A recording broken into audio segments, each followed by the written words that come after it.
출애굽기 24장 3절부터 8절까지 말씀을 봉독하겠습니다. 모세가 와서 여호와의 모든 말씀과 그 모든 율례를 백성에게 고하매 그들이 한 소리로 응답하여 가로되 여호와의 명하신 모든 말씀을 우리가 준행하리이다. 모세가 여호와의 모든 말씀을 기록하고 이른 아침에 일어나 산 아래 단을 쌓고 이스라엘 12지파대로 12기둥을 세우고 이스라엘 자손의 청년들을 보내어 번제와 소로 화목제를 여호와께 드리게 하고 모세가 피를 취하여 반은 여러 양푼에 담고 반은 단에 뿌리고 언약서를 가져 백성에게 낭독하여 들리매 그들이 가로되 여호와의 모든 말씀을 우리가 준행하리이다. 모세가 그 피를 취하여 백성에게 뿌려 가로되 이는 여호와께서 이 모든 말씀에 대하여 너희와 세우신 언약의 피니라. 하나님께서 이스라엘 백성에게 이제 모든 율법을 주시고 이제 이스라엘 백성과 이 허락하신 율법을 근거로 하여 언약을 맺는 장면입니다. 시내산 언약이라고 불리는 장면입니다. 이스라엘을 대표하는 12지파를 대표하는 12기둥을 세우고 하나님의 임재를 상징하는 단을 쌓아서 이제 피를 가져다가 그 12기둥과 이 단에 부어 피의 언약을 세웁니다. 이 언약의 엄중함을 의미하는 의식이죠. 하나님께서 이스라엘 백성에게 허락한 율법들을 근거하여 하나님이 이스라엘에게 약속하신 것과 이스라엘이 하나님 앞에 져야 할 충성의 책임을 이제 약속으로, 쌍방간의 약속으로 결정하는 장면입니다. 이 시내산 언약의 특별한 것은 하나님께서 이제 한 나라와 그 약속을 맺으셨다는 사실입니다. 그 이전에도 노아와 맺은 언약이 있고 아브라함과 맺은 언약이 있습니다. 그러나 그건 다 개인들이고 이제 비로소 이스라엘이라는 한 국가와 하나님께서 하나님 되심과 이스라엘 국가를 자기의 백성으로 인정하는 이 언약을 맺습니다. 그런데 이 언약의 특징은 그 앞에 있었던 언약들과 좀 다릅니다.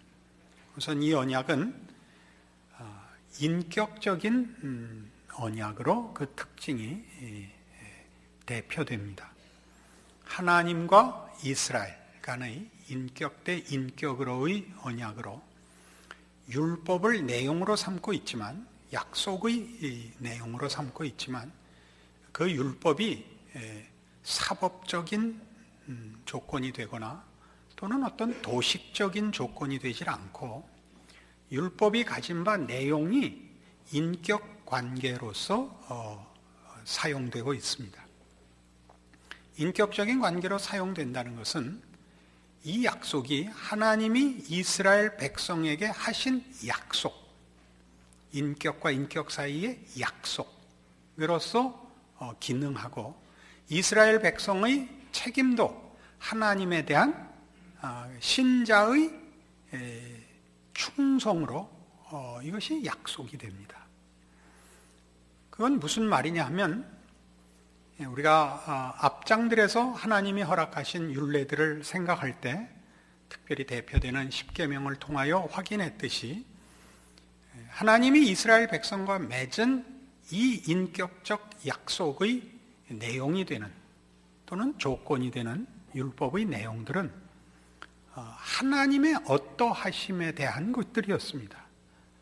하나님이 하시려는 일에 이스라엘이 어떻게 책임을 지느냐 하는 문제에 이스라엘의 순종이 요구되지만 그 순종이 하나님의 어떠하심을 보충하는 성격을 가지지는 않습니다. 그렇지 않습니까? 하나님의 의로우심과 신실하심, 자비하심이 그 율법의 가장 중요한 핵심되는 내용인데 이것은 하나님의 하나님 되심으로써 하나님이 이것을 중단할 수도 없고 부인하실 수도 없는 하나님의 미쁘심입니다. 그것이 율법이라는 형태로 소개되고 또 요청되고 있습니다. 이스라엘은 이 하나님의 하나님 되심을 율법으로서 말하자면 실천하여 하나님의 하나님 되심이 당연히 드러나야 할 하나님의 통치에 저들 자신이 그 수혜자요 증거자로서 요청받고 있습니다. 그러나 그들이 이 하나님의 하나님 되시는 일에 순종한다고 해서 하나님의 하나님 되시님이 성립하고, 그들이 불순종한다고 해서 하나님이 하나님 되심을 방해받는 것은 아닙니다. 그러니까 이 언약의 특징은 그 언약의 내용이 이미 이스라엘 백성에게 요구하는 책임과 그 순종의 조건이 되고 도움을 요청하는 것이 아니라 그 하나님 되심의 이미 발현이며 은혜를 베푸시는 일로서 이 언약의 특징을 이루고 있습니다. 이것은 우리에게 매우 놀랍습니다. 그러니까 이스라엘이 가져야 하는 율법에 대한 순종도 법에 관한 순종이 아니고 법의 이 내용이나 형식보다도 우선해서 그 법을 요구하시는 하나님에 대한 인격적인 반응이어야만 됩니다. 그것이 시내산 언약의 아주 특별한 기억해야 할 특징들입니다. 이런 문제는 우리 신약 시대를 사는 성도들에게 있어서 그 신앙에 있어서 은혜와 책임 문제를 이해할 때 아주 좋은 역사적 사건으로서 우리에게 이해를 줍니다. 기독교 신앙을 대표하는 단어들을 세 가지만 제가 언급을 해보겠습니다. 사랑, 믿음, 은혜라는 단어를 우리가 대표적인 기독교 신앙을 설명하는 단어로 떠올릴 수 있는데, 이 세 가지가 다 인격적입니다. 그렇죠? 인격적이라는 건 뭐냐면, 인격이라는 것은 꼭 기계적이거나 산술적이지만은 않다는 뜻입니다. 사랑이라는 게 그렇죠. 사랑은 참 기이해서 당사자에게는 천하와도 바꿀 수 없는 상대방인데 옆 사람이 볼 때 꼭 설득력이 있는 것은 아닙니다. 옆에서 볼 때는 왜 저 두 사람이 부부가 됐는지 이해가 안 가는 일이 우리 주변에 비일비재합니다. 거기에는 하나님의 크신 은총으로 인한 눈꺼풀을 씌우시는 역사가 있는 줄로 압니다. 근데 내가 좋다는데 누가 뭐라 그러겠습니까? 그 세상에 자기가 좋다는 걸 옆에서 왜 그러냐고 묻는 것 같이 미련하고 말이 안 되는 답은 없지 않습니까? 참고로 저는 육류를 좋아합니다. 그러니까 혹시라도 제게 호의를 보일 일이 있으시거든 이 점 기억해 주시기 바랍니다. 저는 회는 두 가지를 다 싫어하는데, 첫째는 음악회요, 둘째는 생선회입니다. 이것 때문에 속상해 하실 필요 없습니다. 저희 교회 음악 하시는 분들이 여럿 있는데, 특별히 성가대에서 이 문제를 가지고 저를 경멸할 근거를 가지시면 안 됩니다. 그건 그냥 제 취향입니다. 우리는 사랑이라는 문제가 참으로 왜 시작하고 어떻게 시작하고 근거가 무엇인지를 모릅니다. 사랑이라는 현실만을 압니다. 믿음이 그렇습니다. 믿음이라는 것은 물론 우리가 우리 신앙에 대해서 이 믿음을 논할 때는 더 깊이 더 분명하게 해야 합니다만 일반적인 설명을 드려서 믿음의 그 성격을 조금 오늘 이용하려고 합니다. 믿음이라는 것도 믿음을 나누는 둘 사이에 인격적인 관계에서의 신뢰라는 것이 꼭 그게 어떤 객관성을 가지지 않습니다.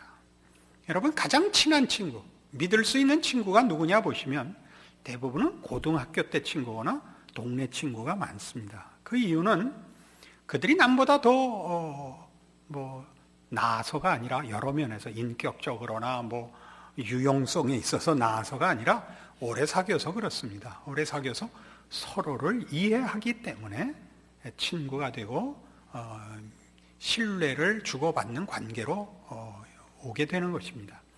그 신뢰가 이어지는 관계는 가장 중요한 요소로 그 믿을만하다는 조건이 있어야 되지만 믿을만하지 못하다는 조건도 한몫합니다. 그렇지 않습니까?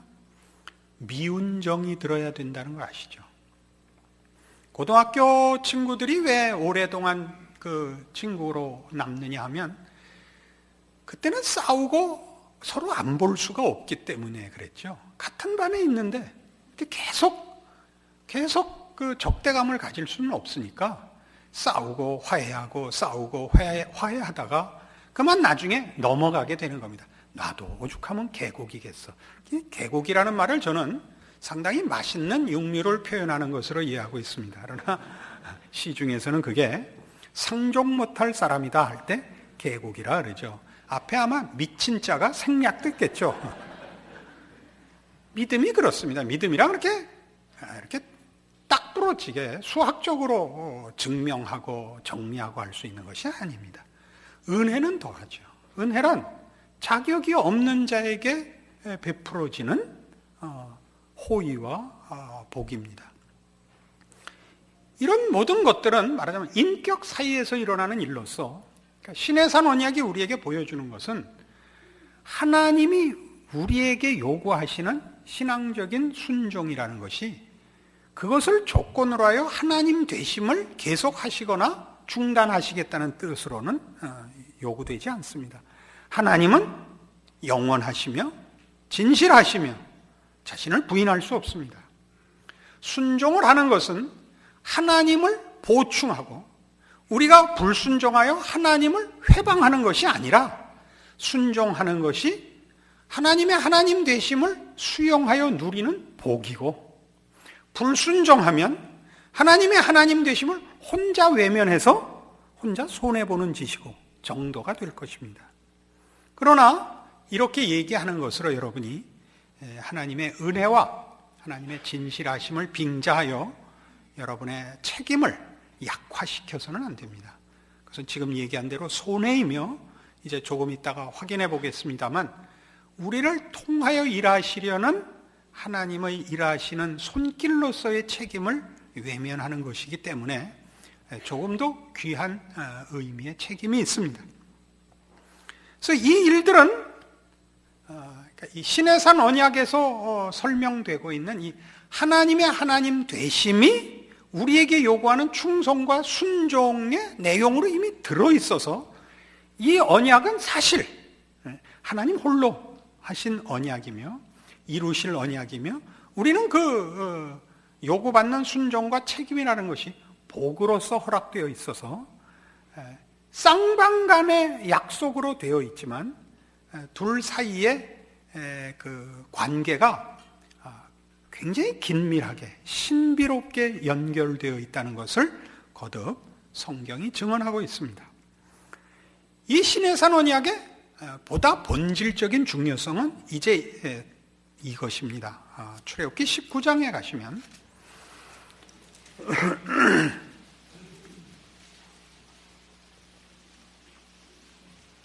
출애굽기 19장 5절 세계가 다 내게 속하였나니 너희가 내 말을 잘 듣고 내 언약을 지키면 너희는 열국 중에서 내 소유가 되겠고 너희가 내게 대하여 제사장 나라가 되며 거룩한 백성이 되리라.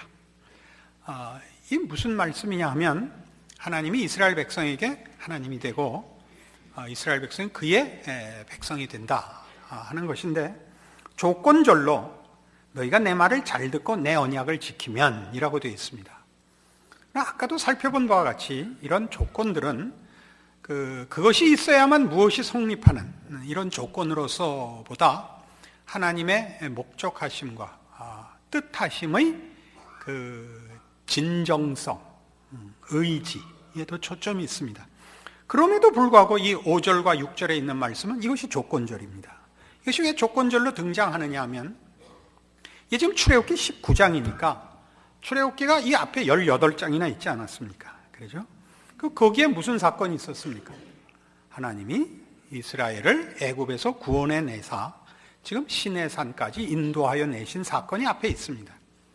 무슨 얘기를 하려느냐 하면 이미 하나님과 하나님은 이스라엘의 하나님이고 이스라엘은 하나님의 백성이기 때문에 19장까지 와 있다 그런 뜻입니다. 그러니까 시내산 언약은 하나님과 이스라엘 사이에 관계를 확립하는 예식으로서 주어지지 않습니다. 그 약속이 여기엔 초점이 아니고 그것은 전제되어 있고 이미 성립된 조건 속에서 시내산 언약은 주어지는 겁니다. 그러니까 하나님은 이미 이스라엘의 하나님이고 이스라엘은 이미 하나님의 백성이기 때문에 이제 시내산 언약이 주어지는데 그래서 시내산 언약의 가장 중요한 핵심은 하나님의 백성으로서의 소명으로 부름을 받는 약속인 것입니다. 그 전의 약속들이 하나님과의 관계의 확립으로의 부름이라면 시내산 언약은 그 백성 되어 무엇을 해야 되느냐, 백성 노릇을 어떻게 해야 되느냐 하는 소명으로 부름을 받습니다. 그래서 지금 이 19장 5절이 이런 뜻이죠. 세계가 다 내게 속하였으므로 너희는 내게 제사장 나라가 되라 이겁니다. 그러니까 저들은 하나님의 백성이 되어 그 신분과 운명이 하나님의 자녀라는 신분과 운명을 가진 것 때문에 그의 삶이, 존재가 제사장 노릇이어야만 한다 그런 뜻입니다. 그러니까 이런 측면에서 우리의 신앙은 훨씬 더 폭넓게 이해되어야 합니다. 한국교회가 이 문제에 대하여는 충분한 이해가 부족한 것으로 보여집니다. 우리의 소명은 하나님이 우리에 대하여 한 건 다 해서 이제 주를 위하여 남은 생애를 살겠다라는 헌신으로 고백되고 있는 것은 너무나 잘한 답입니다. 이것이 한국교회는 넘쳐나고 있어서 이 헌신은 전도, 구제, 봉사로 이렇게 아주 모든 한국교회가 열심히 수행하고 있습니다.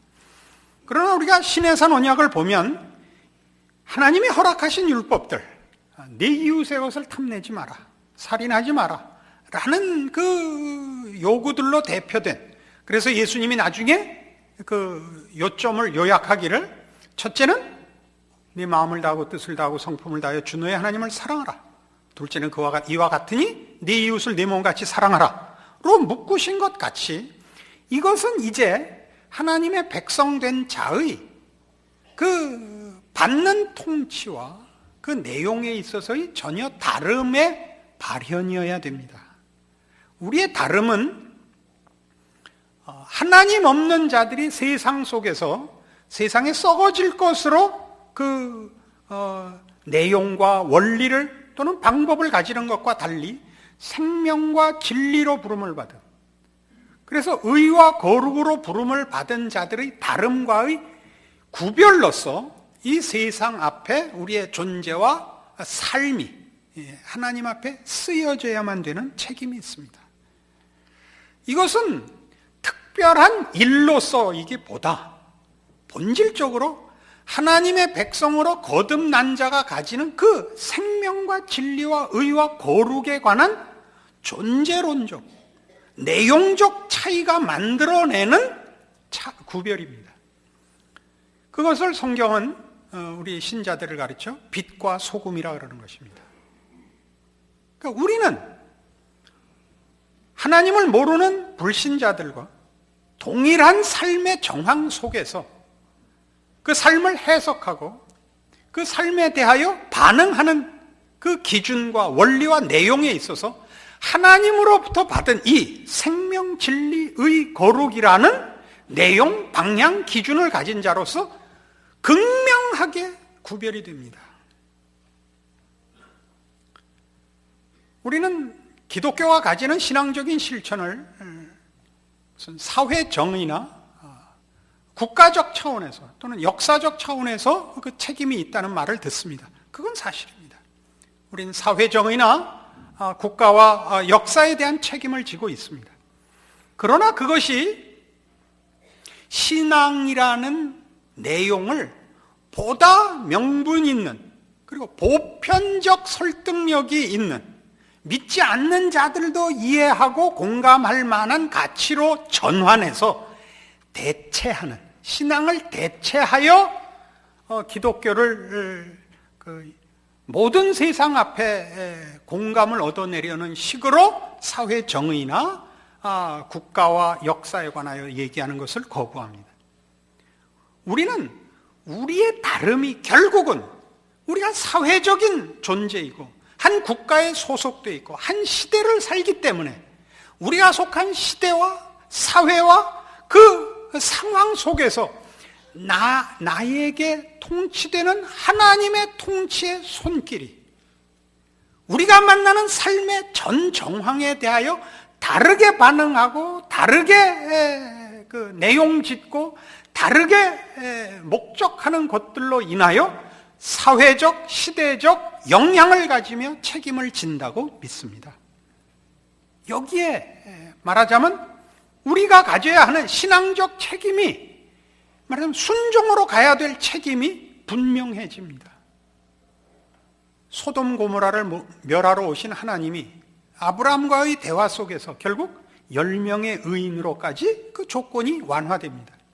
그 10명의 의인이 필요했던 이유는 하나님의 통치가 실현이 되고 하나님의 통치가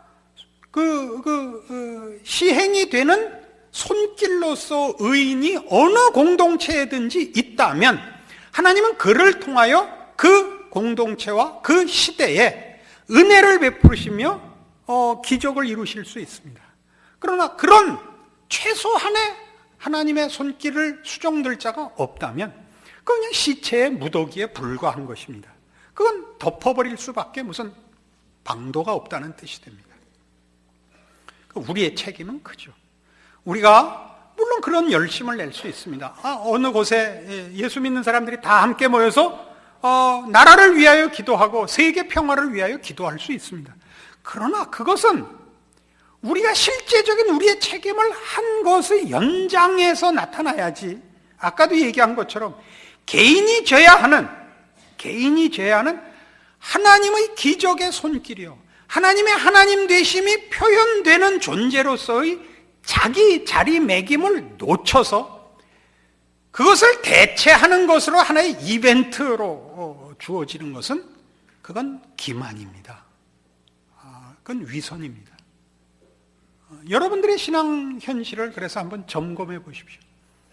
우리가 우리의 신앙에 대하여 그토록 크게 낙심하는 이유는 우리가 가지는 신앙 고백들과 소원들이 이 세상 사람들에게 공감을 불러일으키지 못한다 하는 그 부정적인 생각과 나 하나 좀 하나님 앞에 열심을 가지려고 해봤자 하나님이 아무런 조건을 주시지 않는다는 게 또 하나의 이유입니다.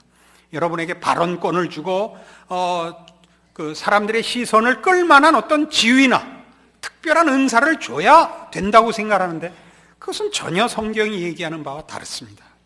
여러분, 이렇게 묻혀서 가루 서말 속에 들어간 누룩같이 그렇게 하여 가루 서말을 다 부풀게 한 누룩같이 하나님의 나라는 그렇게 임하며 그렇게 활동합니다. 그러니까 우리 하나하나는 누구누구 이름이 필요 없습니다. 자기가 있는 곳, 자기가 속한 시대야말로 하나님이 일하시는 시대요, 은혜를 베푸시는 과정이요, 방법입니다. 그 수단입니다. 여러분이 부정적인 예부터 들죠. 감옥에 갔다고 합시다. 그럼 간수가 하나님을 만나게 되는 것이요. 여러분이 전쟁터에 나가면 전우들이 하나님을 만나는 것이요. 여러분이 총을 쏘면 총에 맞은 놈이 하나님을 만나는 그런 존재들입니다. 설마요? 정말 그렇습니다. 같은 총알도 신자가 쏜 총알은 다르다, 그렇게 되어 있을 겁니다. 우리가 어려움 속에 있으면, 세상적인 조건에서 어려움 속에 있으면 여러분은 어려운 사람들 속에 있게 됩니다. 거기 하나님이 여러분 때문에 찾아갑니다. 예수 믿어서 다 잘 살고 다 좋은 동네 살고 저쪽에는 아무도 안 가면 어떡할 겁니까? 하나님은 그렇게는 안 하십니다. 그 모두를 잘 살게 하는 것이 신앙적인 목표는 아닙니다. 우리를 부르시고 우리 하나님이 되신 하나님이 우리에게 주신 복들은 세상의 것과는 무관하다. 우리가 누리는 승리와 감사는 하나님 안에서만 발견된다. 그걸 여러분들이 증명해 내셔야 됩니다. 그렇게 우리는 존재합니다. 잘 사는 사람 속에도 누군가 들어가야 됩니다. 왜냐하면 잘 산다고 행복하지 않고 잘 산다고 만족하지 않습니다. 거기도 누군가 들어가서 신앙 외에는 만족할 만한 것이 없다를 가르쳐야 됩니다. 그쪽으로 더 지원자가 많은 줄 알고 있습니다만은 그건 하나님이 정하시는 것입니다. 우리가 어느 곳에 있든지 우리가 왕 같은 제사장이라 하고 신약 성경에 우리를 그렇게 이름 부르고 있습니다. 여러분의 삶과 존재의 귀한 것을 기억하여 여러분을 통하여 하나님이 하나님 되심을 펼치려 하시며 그 하나님을 아버지라 부르며 그의 자녀로서 부름받은 존재와 삶과 그 순종하는 신앙에 복된 것들로 여러분이 먼저 만족하시고 감사하는 일이야말로 여러분이 하실 신자로서의 책임의 전부다 하는 걸 놓치지 마십시오. 여러분들이 만족한 감사한 인생을 살 것을 제가 약속드릴 수 있습니다.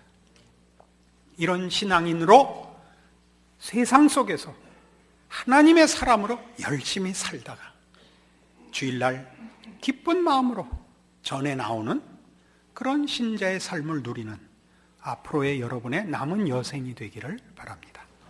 기도하십시다. 하나님 아버지 은혜를 감사합니다. 하나님을 아버지라 부르는 이 신앙 고백이 갖는 특권을 확인했습니다. 우리는 하나님의 자녀들이고 우리를 통하여 하나님의 영광이 드러나며 하나님의 자비하심과 생명되심이 드러나는 것을 믿습니다. 그러므로 우리는 우리의 삶의 현 자리에 대하여 불평할 것이 없습니다. 어디에 있든지 어떤 조건과 환경이든지 감사함으로 하나님의 자녀로 살아 거기 저희와 함께 임하시는 하나님의 특별하신 임재의 축복들이 결실하는 존재로 산다는 사실 기억하여 인내를, 순종을 그리고 영광을 하나님께 드리는 우리의 복된 신자의 삶이 될 수 있도록 오늘의 말씀으로 묻고 주시옵소서. 예수님 이름으로 기도합니다.